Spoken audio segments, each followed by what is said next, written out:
Hello guys, my name is Dr. Varun and you are watching Chlorophyll classes only on YouTube. Long time no see, but we are back and here is another video for 12th class that is on the evidences of evolution. So when we were studying this chapter, I told you that the chronology given in NCERT would not help you out.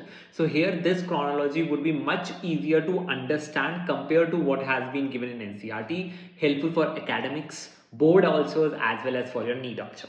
Coming up, this evidences of evolution, what are they and how they are different terms that are coming up to understand the concept of evolution would be answered over here.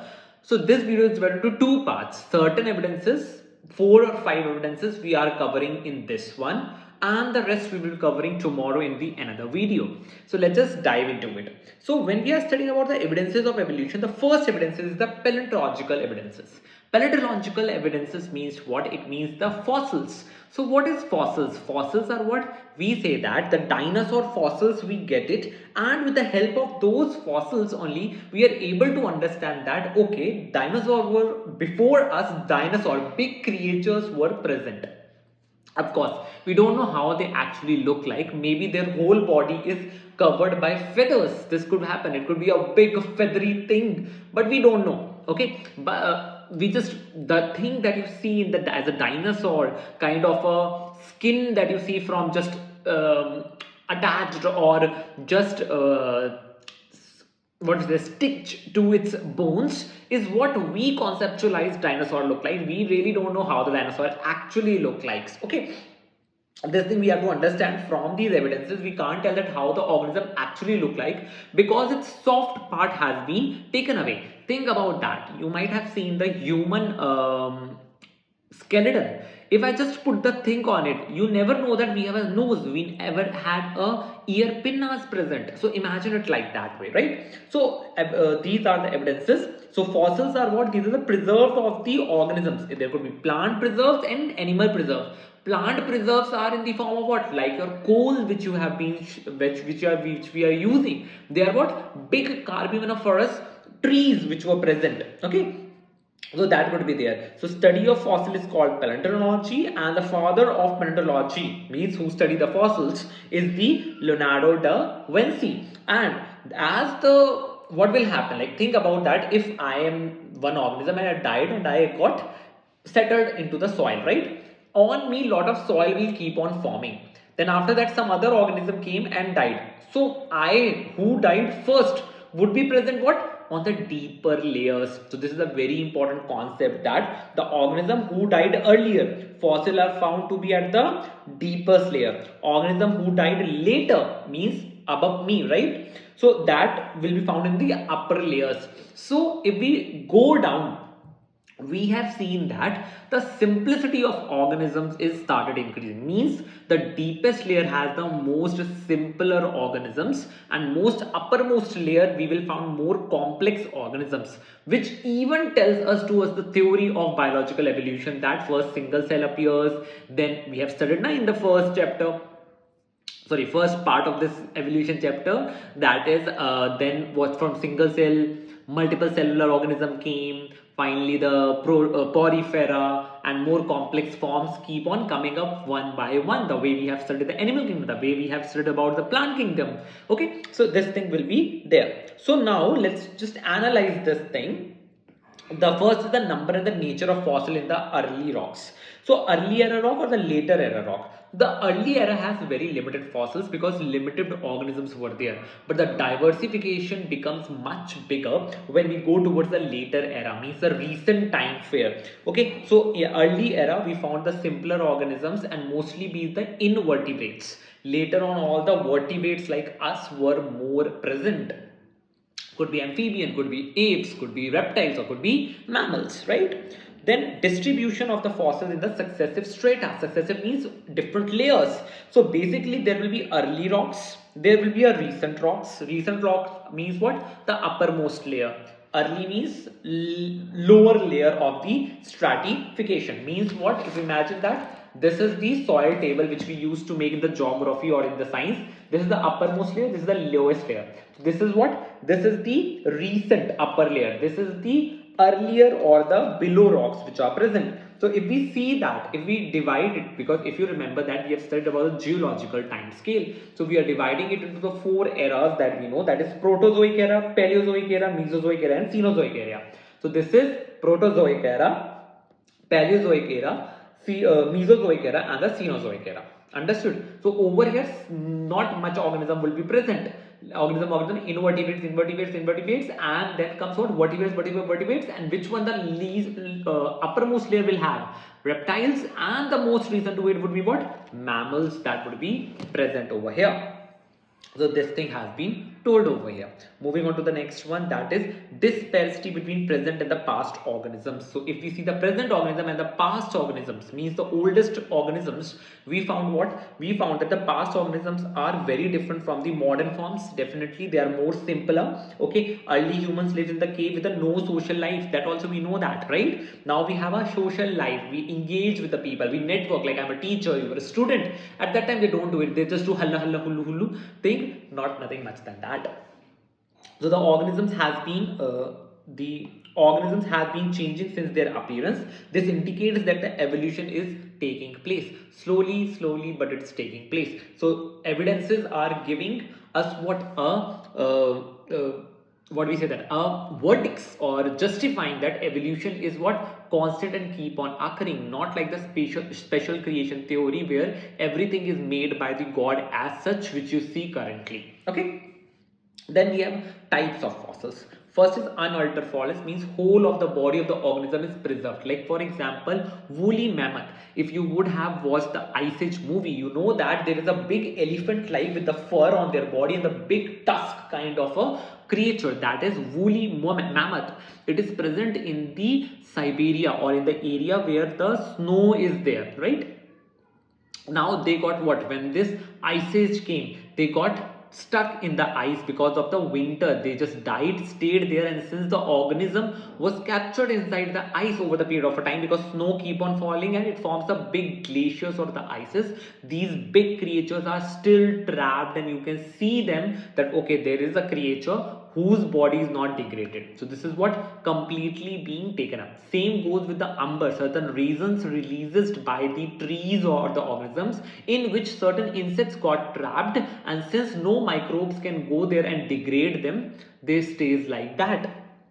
So unaltered fossils. Then we have an altered fossil or petrified fossils. Altered means which soft part normally being gone, and later on what we do, the mineralization of the certain parts takes place, and in these kind of fossils which are altered, only the hard part is left, which is not degrade over the period of time, like maybe teeth, bones. Like the fossils we get from the invertebrates, or we get it from the dinosaurs. They are what? They are the altered fossils.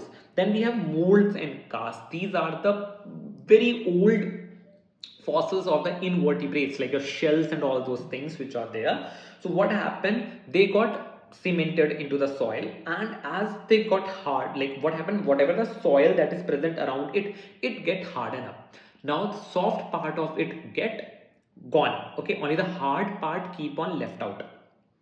Now what happened, that when we open it, or if the organism is just soft organism, then the depression will leave out, means that will create what? A cast kind of a thing, means that will create a mold kind of a thing. So mold is there, just like that you might have used a mold for the cake making or the chocolate making, same kind is there. Okay, so imagine that what is happening if, just in case, okay, let's take an example that, okay, not this one, this would be the better example. Think about that this was the organism, okay, and after this certain period of time the organism died, okay, and all the soil is there. Now this is a soft body organism, and all the soft body part of it has been eaten up by the microbes, because microbes are what? They will eat all over the organic matter present. Okay, that's how the life cycle is keep on going. Okay, so now what happened, this, like, but around it the soil didn't get compressed. Okay, so there is a space formed. That space is called as what? It is called as mold. Okay, now you will fill it. Okay, now it can fill naturally also with the minerals over there, so it will form what? This kind of structure. Okay, hard structure. Or later on we can artificially put, we got this whole thing, we artificially put the POP into it and form an artificial cast out of it. Okay, natural cast or the artificial cast. So imagine it like that this kind of a hole inside it there. Okay, so I put the thing inside it and take out the structure out. Now in this mold and casting, what happened? The external morphology of the organism you can get it, but internal anatomy you can't get it. You won't know that what are the special organs and things present inside it, which we have lost forever. Okay, so this thing maybe, like, to me it sounds very fascinating. I don't know whether you find it fascinating or not, but that is there. Mold and cast, I understand that certain things are there, so maybe if someone is dentist, they know that how that to be done, but that's not the case for us, right? Let's come back to the imprint and the impression. Certain times what happened, the organism died and its impression forms on that area. For example, leaf impression is there, feather of the extinct bird, so those impressions could be there on the soil. That comes like compression means that sometimes mainly it is for the plants. Okay, so what happened, it get buried, okay, and get flat. For example, this is the thing, okay, and it gets, I put it this, so what happened, this whole pen becomes flatter structure like this, imagine. Okay, so this thing is what, compression. Something has been compressed, means like what, that cartoons used to say, no, like the Tom and Jerry and other cartoons, a big thing fall in it, they don't die, they get flatten up, right? From 3D to 2D structure, right? Then comes coprolite, that is what, excreta. So excreta is preserved as a fossil, that is what, coprolite. Then pseudo fossils, pseudo means false fossils, they are not the real fossils.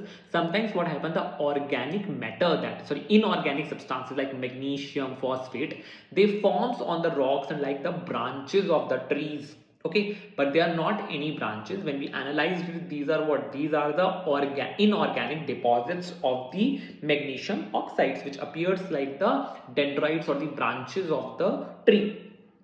Then paleofossils or the microfossils, these are what, microscopic small fossils. What it could be, it could be microscopic plant and animal, what could be zooplankton or the these things, right? Then we have pollen grains. What are the pollens? These are the male reproductive structure, they have what, sporopollen in, that's why they are not able to be degraded, so they can survive. Okay, since they are micro, so the name is coming. And the spores of the bacteria, spores of the organism. Okay, like your certain organisms also undergoes endospores formation, right? Their size is less than 0.5 millimeter and it help in locating the fossil fuels, because wherever they will be present, means just think of yourself, if the pollen grains are present, we know that these pollen grains would be of what, how old would be there, how could be that present there, they are not falling that far off, means when we will dig inside, there will be the plants also from there, so those plants might have changed themselves into fossil fuels, means of petroleum and the coal that is being made. Okay, so I hope that you know that how the petroleum and coal has been made. If not that, let me know in the comment section, I will make a reel out of it, okay, or the short out of it, right? Then comes the mummies. We all know what happened. These are what, dehydrated organism. So means if you will leave the organism in the desert, all the water will evaporate and the body will be left out like that. Okay, so that will be preserved like that, that is the mummies. So we have fossil parks also. Fossil parks are what, where the huge deposit of fossils are present. India has what, Birla Sani Institute of Paleontology, where it is in the Lucknow. It is 20 million year old fossil forest is there. So there is what, lot of plants deposit inside the earth is there. Okay, other fossil parks in the India is in the Malda district of the Madhya Pradesh, Rajmahal hills of the Bihar and the Odisha. These are also the fossil forest which you can look forward to it. Okay, moving on, then if someone will give you that a fossil, then how would we let to know that? We can't say that this is a recent one, old one. We need a date. Like for example, if you see over here, we have written that this is a 50 million old fossil, this is a 100 million old fossil forest, this is 260 million, means this year back they have died and still present on the planet Earth. We use what, we use two methods, radioactive clock method or the relative dating method. In the radioactive clock method, we have different things. We do the carbon dating, we did uranium lead dating, and we even do the potassium argon method. Relative dating, we take the relative age with respect to the other things. Basically in carbon dating, what we are doing, we are working on the half-life of the substances that are present on it. What is the concept of half-life? NEET student, board students, this is from chemistry and can be asked in your biology also. So that becomes an important concept, that what is the half-life of a different material and how to calculate it. Half-life, T1 by 2, chemical kinetics and all those things, right? Coming up to the next thing. Okay, and the half-life is very important for your MBBS or a medical degree also, because this will tell you that how long your body will have a drug means medicine which you have taken, so means a concept of the pharmacology and on which your MBBS you will be gonna give the prescribing the medicines. So understand this thing very carefully in your 12th syllabus, those who are preparing to become a or aspiring to be a doctor. Okay, coming back to the main things. Now when we get the fossil, like what if you get a fossil and you were like, this fossil is very interesting because this fossil has the feature of two different organisms which is present on this planet Earth. What could have happened? Is it like there is a two organisms which are lovebirds and they died together, or they just become like they come together and join themselves like some kind of a mythological character that has been formed? Let's just check that out what it is. They are nothing but called as the missing links. So the missing links are the next thing, that is when we find the fossils. The fossils shows the characters of two different groups and they are dead. No evidence of that kind of organism as a live we had ever got it. But in the fossils we got it. The one such famous fossil is the Archaeopteryx lithographica. So this is what it is, a fossil which we get it from the rocks of Jurassic period, which means that the rocks which were there during the Jurassic period are made close to that, because layering will keep on happening, right? So every era or period or epochs, new rocks would be sedimented on top of it. So we get it there. So we know that this thing has been we got it from the Jurassic period, means it was available, or available is not the right word, it was alive at that point of a time, and it is a missing link between the reptiles and the birds. It has reptilian features, it has avian features. So what would be the reptile features? Like reptiles has what? Teeth. So they have what? They have a jaws with the similar teeth. Their bones are non-pneumatic. Pneumatic bones are present in the birds so that they can fly. The weight is reduced, but here it is not. So maybe it can't even fly. Okay. Then body access is more and like lizard. Okay. Presence of weak sternum. Forelimbs are built on the typical avian plan, which each finger terminating into claw. Okay. And whereas the avian, the presence of feathers on the body, fusion of the skull bone as seen in the birds, because in birds lot of bones are fused together to reduce the number of bones, and two jaws are modified into beaks, forelimbs are modified into wings. We don't know whether it's able to do it or not, but Huxley said that reptiles are nothing, birds are nothing but the glorified reptiles. So reptiles just becomes glorified, means had the feathers, colors and all those things. So he just gave this term. Other than this, okay, there are what? Ethiostega, which is a missing link between fishes and amphibian. Samoria, which is a missing link between amphibians and reptiles. Cynogenathus, which is a missing link between reptiles and the mammals. Even if you don't remember these three, at least remember this Archaeopteryx lithographica, important for your boards, important for your NEET 2026. Moving on to the next thing.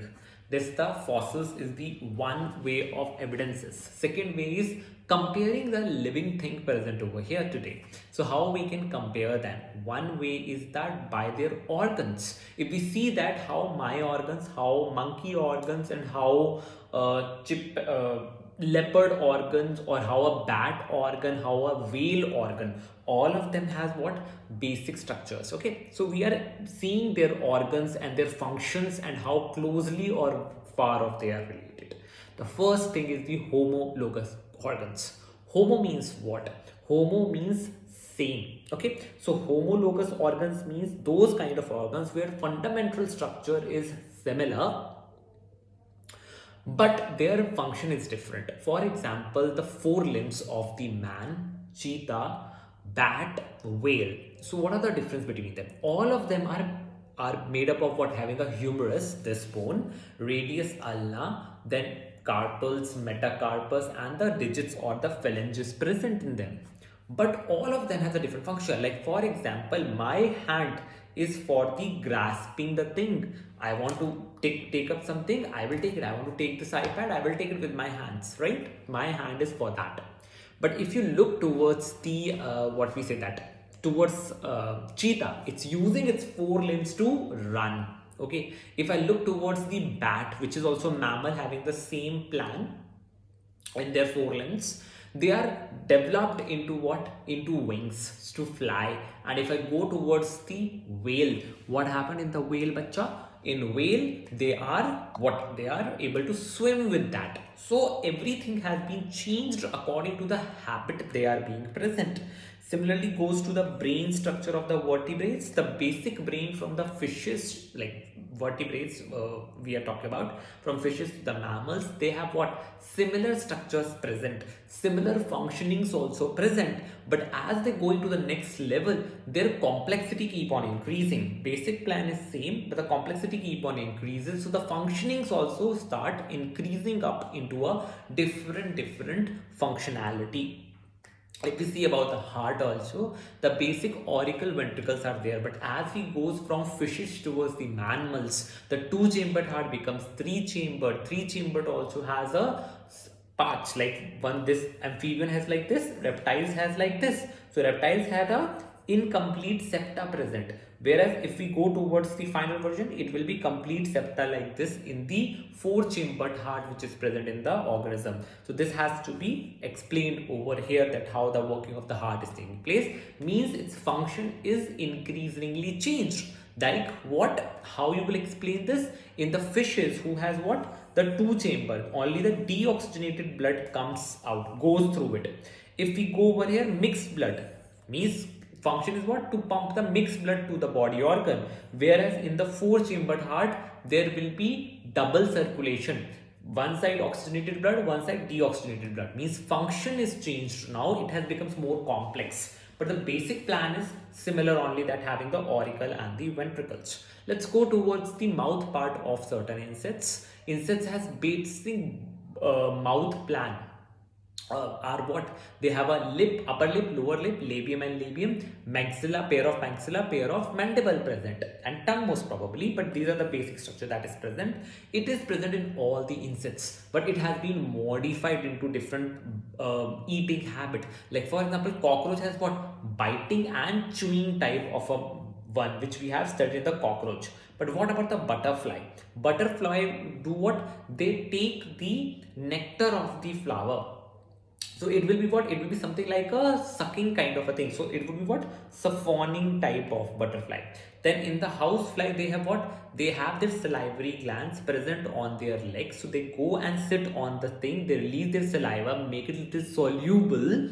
Because as you put the saliva in your food becomes bolus, right? So make it little soluble, like partially digested, and then just take it up, absorb it up. That is sponging time, just absorbing the partially digested saliva with the help of saliva. Then honeybee is chewing and the lapping type. Mosquito has the pursing and the sucking of the blood type. Okay, coming on to the next thing, at the molecular level also organism has homology present. Certain proteins in me and chimpanzees are similar, and the more they are different, more they are similar, they will help us in concluding the close relationship. Moving on, homology in the plants. So in plants, the certain axillary buds. Axillary buds are what? Let me know in the comment section. If you don't know, go back and see my anatomy in flowering plants topic. You will be able to understand that well.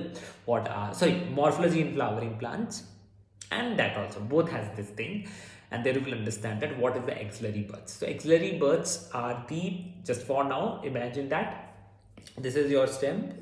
These are the axillary bud. Okay, so these axillary bud in Bougainvillea and Cucurbita, these are two different plants. Okay, so this is from the botany perspective, and this could be asked to you in your board examination, that give a, with respect to plant an example, with respect to animal example. Animal, a lot of examples are there. Plant, this example is given in NCERT, right?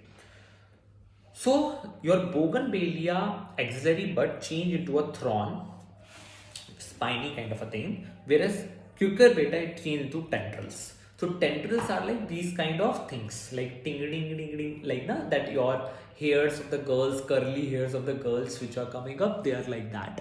So they help in the taking the support and to move like to climb over the surface, okay, for the support purpose, whereas thorns are for the protections from the grazing animals. So this you have to remember. So what is the conclusion of the homologous organ? The conclusion of the homologous organ is that it is believed that there is a common ancestor. Okay, it means common grandfather. It goes to different environments. Some of them goes to certain environments, some will go to the certain other habitat. And over there they change themselves. So that's why their basic structure changed and evolved into suitable for or adaptable for that environment. Okay, so imagine it like that. There is one common ancestor X. It goes into water and starts swimming over there. So it develops what? Swimming kind of a thing over the period of a time. I'm just giving an example to understand, okay? And that X, certain number of the X goes into the, becomes humans, okay? So they help it, they taking it to what? Grasping the thing, okay? Now this thing tells us what? From a single common ancestor, diversification is taking place. They're going away from the common looking thing. Means it is a kind of what? Divergent evolution. Okay, so ancestor migrated to different habitat, develops different organs, modified or adapt according to the requirement. So homologous organs shows what? Divergent evolution. Very important for you to understand and always remember. With this, homologous organ is over. Let's head toward the next, that is analogous organs. Ana word means opposite functioning, sorry, opposite basic structure, anatomy, but common function. Okay, so anatomy is the four limbs. For example, the wings of the birds, the wings or the feathers of the birds, or the wings of the insects or the bat.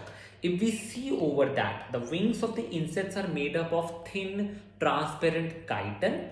Okay, if we go with the bird's hand, it is made up of what? Feathers kind of a things which are joined with the muscles at the base. And the wings of the bat is what? Actually the phalanges which are extending far off to that area.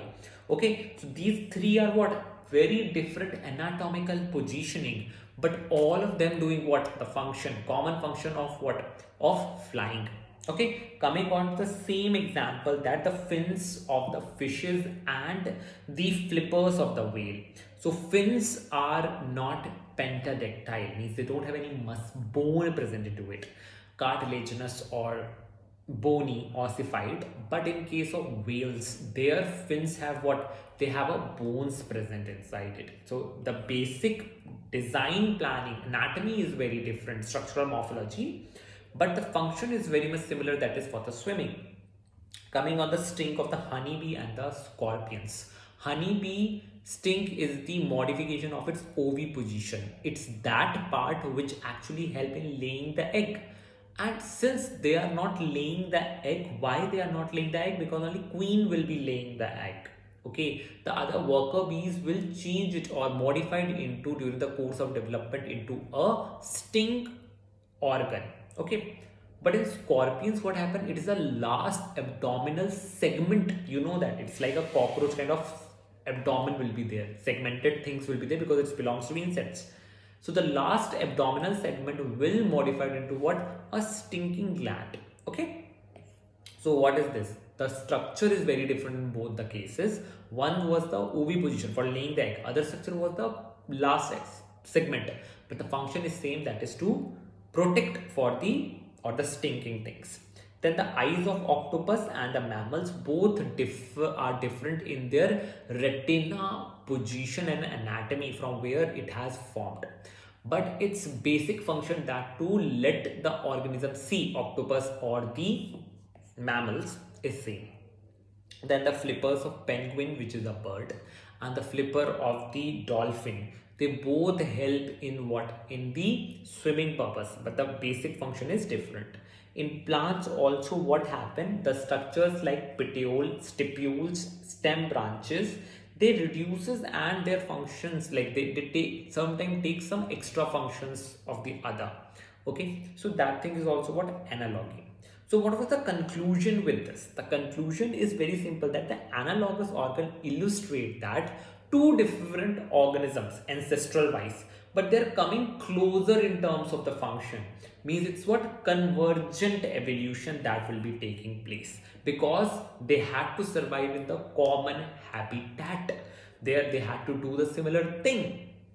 Then comes the next thing about the next way of finding that evolution is taking place, that is vestigial organs. In our body certain organs are there which we don't use, but their function is completely obliterated, but they can be functional as well. Okay, but in certain cases it can correspond to the functional organs, so those are called as vestigial organs in humans, like appendicitis. Okay, so vermiform appendix, that is there. You also know that, you might have heard of that, certain people got it operated and cut it out because it keeps on increasing. If the inflammation is there, it will keep on increasing its size. Normally it is this big, but it's keep on increasing, and if we do not remove it up, it will increase and burst, and the death will occur of the patient. So we have to remove it. Let's see that what else. So we have what certain muscles, auricular muscles present in our ear for movement of the ear, but we can't move it. Certain people can move it, we will come on to that, but we can't move it. So they are what vestigial muscles present for our in the pinna area, but it is of no use. Okay, moving on, nictitating membrane means my third eyelid. So over here, this pinkish thing that you see over here, these are what? This is a remnant of the nictitating membrane. One more membrane is present because my ancestors comes from water. So I have to protect when I will go back into the water. So that was there. But since we don't go into the water, so it has been removed. Then caudal vertebra or coixa or the tailbone. You know that these are what fused four bones present in our body, but it's of no use. Okay. Then segmental muscles of the abdomen. So you know that these abs which you see, it's of no use, but it's there. Now you say, sir, it is of very use. We have to see this. The boys will say that we have to show this. We have to show our body to everyone. Okay, so that thing is there. That's one thing. Then we have what hairs on the body. Certain people have lots of hair on its body, but it's of no use. Earlier it was useful. Why? Because earlier we live without clothes, and the cold environment is there, so hair protects us from the heat. But now it's of no use. Then wisdom tooth means a third molar. It's of no use currently because your other molars are able to do the work. We don't need that. Then we have mammary glands in the males. So males, it is like in me, or in all the males out there, it's of no use because we are not lactating the milk like the females to feed the young ones. So vestigial organs we understood. Next thing is the connecting links. What are the connecting links? Connecting links means these organisms have what two different organisms like appearance. So we don't know where they actually existed, but still we able to classify them, but they are living. So understood now, like before that we studied what the missing link. Missing link, we don't have any evidences currently as a live organism. But these are the organisms which are showing two different organisms look into the one. Okay, so one is the euglena. What you said about the euglena? Euglena has like what features? Animal-like feature, plant-like feature. Plant-like features, presence of chlorophyll. Animal-like features, presence of the flexible body, heterotrophic mode of nutrition, right? Then proteospongia. It is a connecting link between the protozoa and the porifera. So protozoa feature is like presence of flagella. Porifera feature like presence of conocytes, collar cells. If you don't know what it is, go back, see my phylum Porifera from the animal kingdom. The playlist will be available. You would be able to understand what I'm talking about. Then these are the other examples and their connecting links. Okay, so this you can read it, study it up. You can pause it, take a screenshot. You will be able to see it. If you had any doubt, you can let me know in the comment section. Moving on to the next thing, that is the last topic of our today's session, that is atavism. What does atavism means? Atavism means reappearance of the ancestral characters. Means those characters are not present in the organisms now, but they reappear. Okay, means out of blue they came up. So what is that? But disappeared or reduced or can come up in the next generation or not, it's not there. Means if I had a certain character of like this, it might be possible that it won't come in the next generation of mine, or it won't be present in my father or grandfather even. Understood that thing? So for example, one such thing is that ability to move your pinna. So there are certain people who are able to move it without putting their hands. Okay, so they're able to move it. So this feature might not be present in their parents or grandparents. They might not be present in their children's, but these are what old feature. We do it so that we can reduce, like give our fanning procedure, so that little bit of things we can move up. Okay, so that power is there in certain people, and I have seen that certain people can do it. Okay, in my class most probably someone can do it. Okay, then exceptionally long dense hair in their body. You have seen that certain people have so hairy in their body. Okay, so we call them bear also. Okay, you look like a bear. Okay, so that is the thing that normally we don't need it, because that kind we have clothes. Okay, we don't need that kind of heat, cold resistant or heat insulation kind of a thing. Then gradually development of the canine teeth. They are not vampire like certain people. Canine teeth will be very much developed. Mine is, I think, less only. I think I have all grazed up, abrased during my childhood. Okay, I can't even appreciate any of my canine teeth. So certain people have very big ones, so they are what, vampires. No, they are not vampires, but you understand what that mean. Okay, then they have a short tail in some babies. You might have heard this thing, or might have seen some story that this is a tail in the baby and it's a god incarnation. No, it's not a god incarnation. It is atavism, which is the evolutionary feature. Okay, then earlier babies might used to have that. Then addition of meme in the individual. So certain people have extra nipples present on their body. Okay, so means instead of two nipples, there are one here or down here certain times present. So those people, multiple of them could be there. Okay, like imagine it like a cat or a dog. Okay, in them what, multiple nipples or titties are present, right? So those same things will be there. Multiple tits could be there, but they are not functional. They are very reduced form of it. Okay, so that could be there. And in certain plants, if we see that extra leaves are present, so means for example this is the normal leaf of it. So what happens, these leaves grow further and make it what, tri leaves. Three leaflets are coming from the single part, it looks like that. So which is called as trifoliated leaf or compound leaf kind of a thing. But it's actually what, the petiole has enlarged. So this part of petiole has extra enlarged up and appears like a leaf. With this, we have covered a lot of topics through which there are the evidences that evolution is taking place. From today's lecture, we understood that evolution can go backward also, like atavism, where the old features are coming up. It is progressive also, going to different direction and making what, convergent or divergent evolutions. Well, these things and much more evidences are coming up tomorrow's video. If you like this video, give it a like, share it with your friends, because sharing is caring and evolution is little tough. I understand, but with us, we will do it in an easy peasy way. These notes will be available on my Telegram or on my WhatsApp channel. The links would be available somewhere in the description or somewhere. Okay. Meanwhile, my course is also going on, where I give one-on-one mentorship at a price of your neighborhood teacher or Anna. So if you want that, you can take that. Its links will be, or all the details will be available on my Instagram DMs. You can check it out. That is chlorophyll @chlorophyll_classes. And I make some reels and the good content over there which can help you out. So if you're scrolling your friends, your crushes or anything else, you can just follow me over there as well, and maybe I can keep on reminding you that you have a paper, you have a NEET examination, and you have a lot more goals to follow. Well, that's all over and out. Thank you.